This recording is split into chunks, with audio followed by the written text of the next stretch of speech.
guns are pointed. You're listening to the Corbett Report.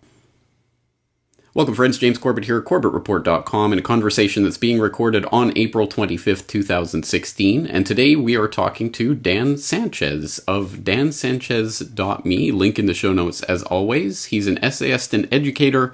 He's also a contributing editor at Anti-War and an independent journalist for The Anti-Media. And, of course, we'll link both of those sites in the show notes as well. Dan Sanchez, thank you very much for coming on the program today. It's nice to be with you, James. Excellent. Well, I've been following your work for some time, but one article that particularly caught my eye was called "What If the Empire Held an Election and Nobody Came?" And this is a dream that I've had for for some time, as people might remember from my Anarcho-Poco speech, where that was one of the central conceits. And I think you articulated the idea here quite well, and I just want to read a couple of paragraphs that I think stood out in pointing out the ridiculousness of the four-ring sideshow circus that goes on every 4 years that people invest their identities in, where you say, imagine "Stop the War on Yemeni Babies" blazoned across the web instead of "Stop Hillary," or "Don't let the CIA arm Al-Qaeda in Syria" instead of "Don't let the establishment steal the nomination from Trump." An intense focus on policies over personas could really turn public sentiment against the actual combat of war and divert public attention away from its obsession with the theatrical combat of political WrestleMania. An excellent phrase, and I might steal that for future use. So let's talk about this idea and how it is that people have been brainwashed, indoctrinated into believing that personas are more important than policies. Well, I think that's crucial for the power ritual that is what elections are. In another article, I have a number of other articles at the bottom of the article we're discussing, links to them, and one of them is called "Let's Boycott Hate Season." And in that article, I really talk about elections as a power ritual, and the personas are so important because they divert anger away from institutions, so I compare it to 1984 and the role of Big Brother and Goldstein, and so I make the point that every candidate serves the function as Big Brother to some in the electorate and as Goldstein to the other half. And so right now Trump is Big Brother to his following, but he's the Goldstein to a lot of the left. And you could say the same thing about Hillary Clinton or Bernie Sanders or any of them. And so basically people get so invested in this process and get caught up with these personas that they don't care anymore about the institution itself. In fact, they actually become more wedded to the institution of the state because their Big Brother, their champion against the Goldstein, is a state officer. Yes. If we don't stop Goldstein, he might get into power. And that becomes the political calculus that a lot of people use in their 2 minutes hate. I think that's exactly right. It is the 2 minutes hate that goes on for several months in the lead up to every election every 4 years. In fact, it takes a year and a half at this point. So it is an effective way of diverting the public's attention. So let me play a bit of devil's advocate here and say, well, come on, Dan. People know that it's not you're voting for Hillary or Bernie or Donald. You're voting for their ideas. You're voting for a set of policies that they represent. So when you say stop Hillary, what you're actually saying is stop, all of the neocon policies and criminality that Hillary represents, right? Well, for a lot of people, it really is about the personas and not about the policies. And so they become blind to certain policies that, for example, a lot of progressives become blind to the wars that Obama and Hillary have perpetuated. And a lot of conservatives become blind to their champions' flaws because it becomes a tribalistic partisan thing, and they're rallying around their ordained chief, and so it becomes a strife of personalities instead of a contest of ideas. And it is true. So I have another article called "Trump Will Make His Peace with a War Party," where I make the point that even to the small extent that sometimes political ideas get raised in the election season, it's always a very debased level of conversation. Like the public discourse is very debased and crude. That really people are not actually considering the ideas and considering the arguments. They're just pretending to argue while they're just hurling invectives at their enemy opponents, and people just get so caught up in the partisanship that their mind is not in a state in which it's willing to listen to reason. It's really in sort of a fight or flight warfare mode, and so I don't think that it raises the level of discourse at all. I tend to agree. It just brings out the most tribalistic patterns in human behavior, which generally do not lead to productive discussion.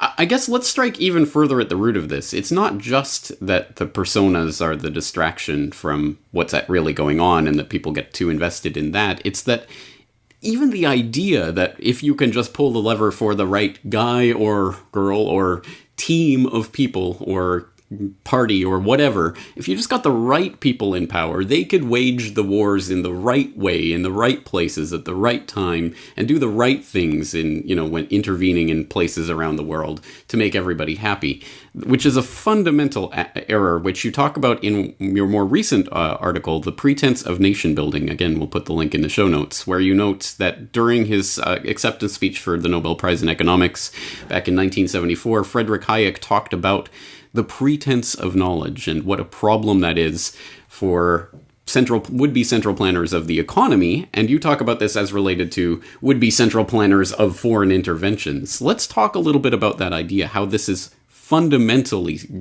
not just going to fail, but doomed to fail from its very inception. Yeah, so really the war planners are just as much central planners as socialist planners are. And in Hayek's discussion, mostly he's talking about socialist planners, how they don't have access to local knowledge. Hayek talks about the complexity, the immense complexity of an economy, and how in order for it to function, it really needs to take into account all the details that only individuals on the spot have. And there's really no way in a central planning system for all those circumstantial details to be communicated to the central planner, and for the central planner to somehow integrate that all in order to plan the economy. Whereas in a market economy, the price system communicates that local knowledge throughout the economy and integrates it into every market participant's decision by aggregating it into a simple signal that's called a price, and that can actually be acted upon by a mortal mind. Similarly, with central planning in terms of trying to centrally plan global security, which is really what these interventionists are trying to do. There's so much local knowledge that is relevant for the production of security and peace, which is what governance is supposed to be all about. Just as much as local knowledge is needed for the mass production of shoes or any other good or service, and so the central planners, war planners, are in the same predicament, and especially nation builders.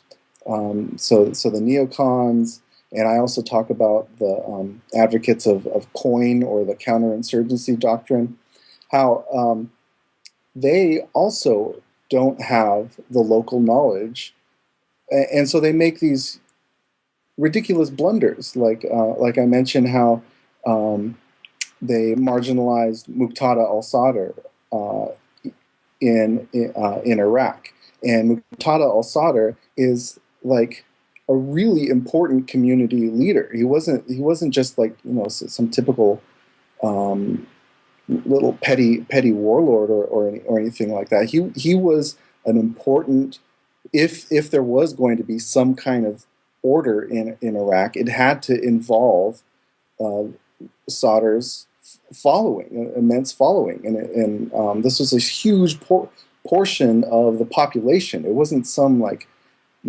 terrorist sect or anything like that. And so things like that, and things like drone bombing community leaders in Afghanistan and Pakistan, and just these are what I call them unforced errors. That these are something that just someone with just common sense would know not to do. And so if they can't avoid those kind of errors, how can they avoid all the subtle problems that you really need, really detailed local knowledge to address? So who's important in this community? What is the sectarian divide in this other community? What is the ethnic divide in this community?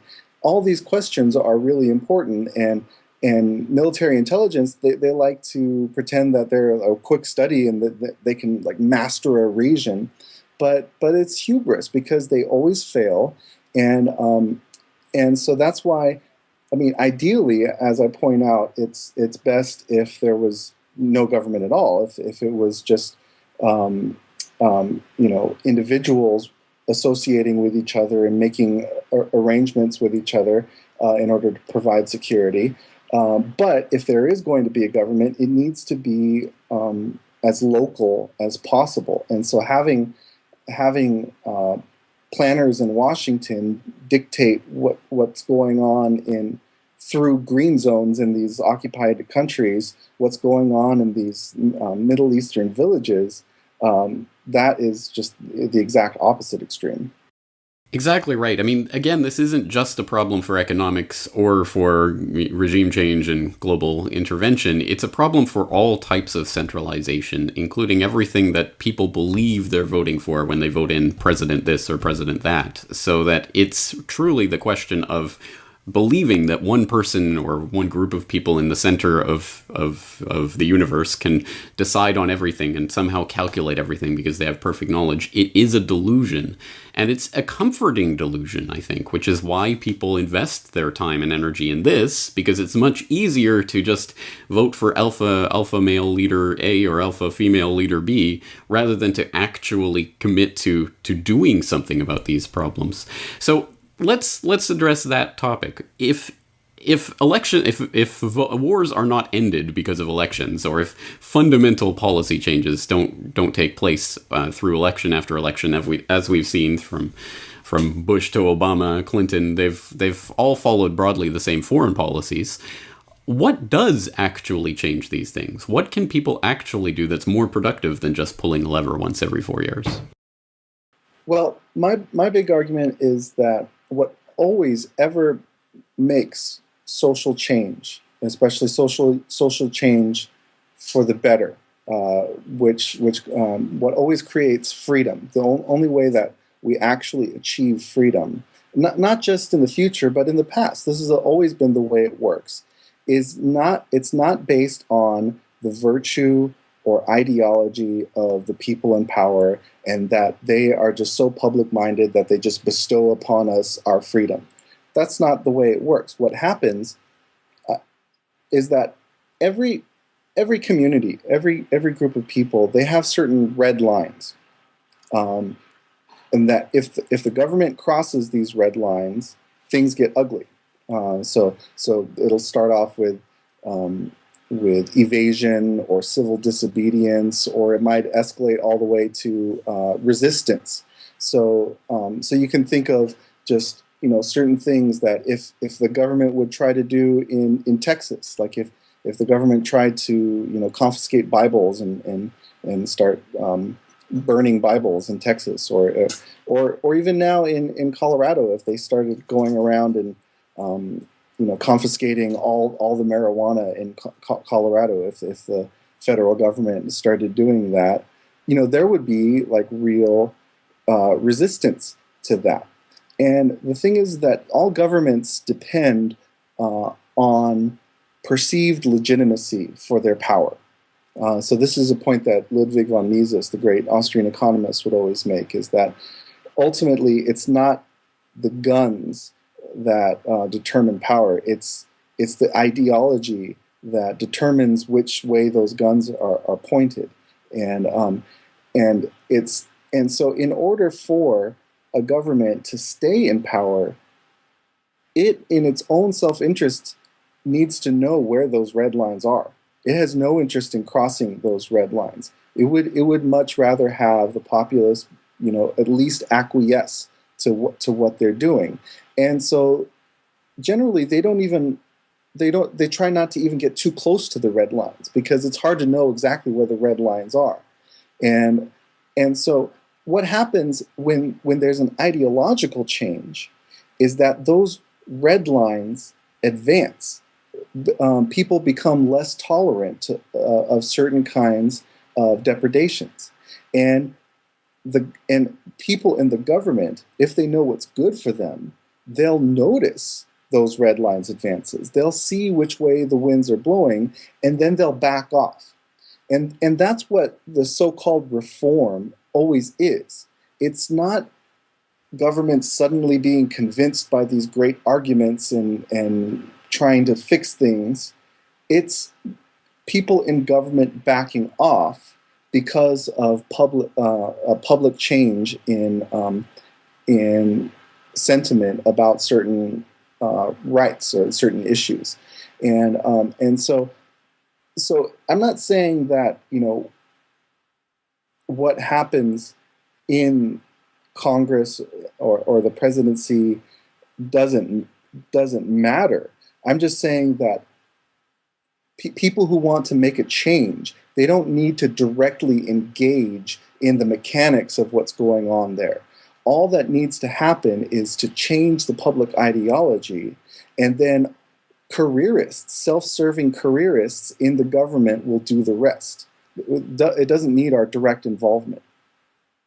The perception of legitimacy really is so important to this, and those red lines that you talk about are important. But of course, it's difficult for communities to draw red lines if they are being pitted against each other in this adversarial context every 4 years, the 2 minutes hate that people are engaging in, which is exactly why this really is an exercise in the exertion of power and power maintaining itself every 4 years. Just keep the public divided so that they can't create those red lines, so that then whoever gets in has that perception of legitimacy and the mandate to rule, insofar as, well, there isn't a public united against that person.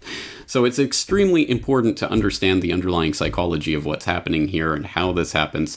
I will direct people once again to your articles that we've mentioned today and your website in general, dansanchez.me, for more on this topic. Extremely important one that we'll continue observing here at the Corbett Report, and I direct people to your website for more articles by yourself. Dan Sanchez, thank you very much for your time talking to us today.